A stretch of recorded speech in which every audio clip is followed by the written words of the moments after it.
አውቀንም ሳናውቅም ብዙ ነገሮች እናንተ ላይ ያጠፋንባችሁ የበደልናችሁ ነገሮች በሙሉ ካሉ ሶሪ ማለት እንፈልጋለን። ሄርሜላን በግሏ የምታወሪ ነገር ይኖራል ብዬ አስባለሁ።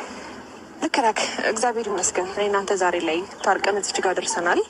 ከብዙ ጭቅጭቅና ከብዙ አለመግባባት በኋላ እዚች ጋር ደርሰናል። እናንተን ደግሞ የጠራናችሁ ዋና ምክንያት ምንድን ነው?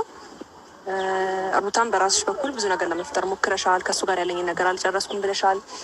አሁንም ይወደኛል፣ አሁንም ለእኔ ቦታ አለኝ፣ ብዙ ነገሮችን ከኔ ጋር ያልጨረሰው ነገር አለ እያልሽ ነበርና እሱ ደግሞ እኔና እሱ አውርተን ጨርሰነዋል።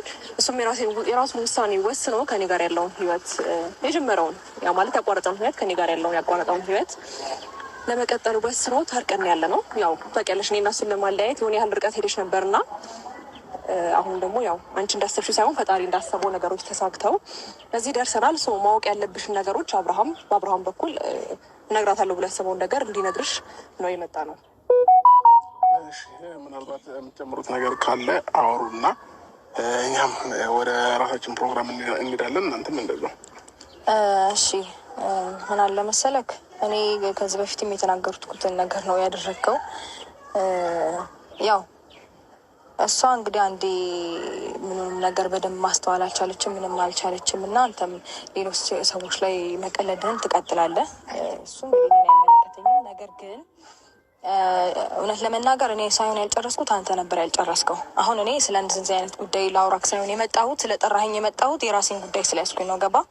ለምንድን የመጣሁት መሰለህ? ትናንትና ይቅርታ የኔን ጉዳይ እንጨርስና እኔ አሁን ስለአንተ ጉዳይ ስለኔ ጉዳይ ለምን አንተ አይመለከተኝም። ጨርሱ እየጠበቅናችሁ ነው።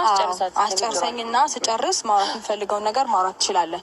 ሲቀጥል ደግሞ እኔ አሁን የአንተን ጉዳይ ምናምን ለመስማት ሳይሆን የመጣሁት እንድታቅል የሚፈልገው ነገር እኔ ሳይሆን የደረስኩብን ኢቨን እኔ ትቻለሁ ብዬ እንኳን እየኖርኩኝ አንተ ነህ እየደረስክብኝ ያለኸው። ይሄን ነገር በደንብ ልታውቀው ይገባል። ማንም ሳይደርስብኝ እየደረስክብኝ የነበርከውም አንተ ነህ። ሲቀጥልም እሷንም ቢሆን መስማት ያለባትን ነገር በሙሉ እንዳትሰማ አድርገህ ነገሮችንም ሸፋፍነ የምታልፈው የምትርበተበተውም ለምን እንደሆነ አላውቅም። እሱ የራስ ኬዝ ነው፣ የራሳችሁ ኬዝ ነው፣ አይመለከተኝም። አንድ ነገር ግን ማወቅ አለብህ። ገባ?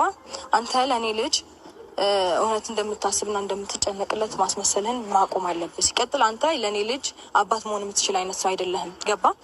እውነት አንተ የአባትነት ስሜትና የአባትነት ሞራሉ ቢኖርህ ኖሮ እንደዚህ ባላደርክ ነበረ። ትናንትናም ቢሆን እህትና ወንድምህን ልከህ ልጄን ከጉያ ልትነጥቀኝ ሞክረሃል። ገባ? ሲቀጥል ኔቨር ከአንተ ውጭ ማንም ይሄንን ሊያስብ አይችልም። ሲቀጥል ደግሞ ይሄንን አንተ ካላሰብከው እነሱ በፍጹም ሊያደርጉትም ሊዳፈሩ የማይችለው ነገር ነው። አንተ ስለነገርካቸው ይሄንን ነገር ሊያደርጉት የፈለጉት። ገባ? ዝም በልና አዳምጠኝ። እኔ ሺህ ዓመት አላወራም አይደለ?